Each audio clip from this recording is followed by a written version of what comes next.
ქრისტიან-დემოკრატიული მოძრაობის ლიდერი გიორგი თარგამაძე დადებითად აფასებს მთავარი პროკურორის განცხადებას 7 ნოემბრის მოვლენების გამოძიების დაწყებასთან დაკავშირებით.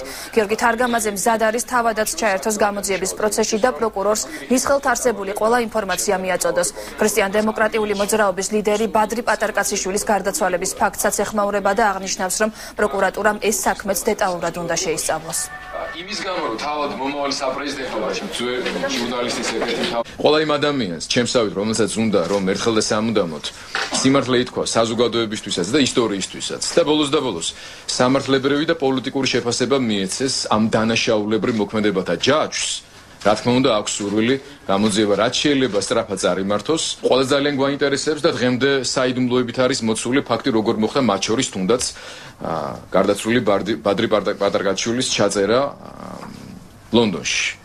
უცხო ქვეყნის ტერიტორიაზე ფარული მოსმენის წარმოება როგორ მოხდა შემდეგ ამ ჩანაწერის ჩამოტანა საქართველოში რა ფორმით ვის მიერ რომელი ადამიანები მონაწილეობდნენ ამ პროცესში რამდენად კანონიერი იყო ეს პროცესი როგორ ხდებოდა ამ ჩანაწერის მონტაჟი და ფალსიფიცირება რა მიზნით რა შედეგს ემსახურებოდა ეს ყველაფერი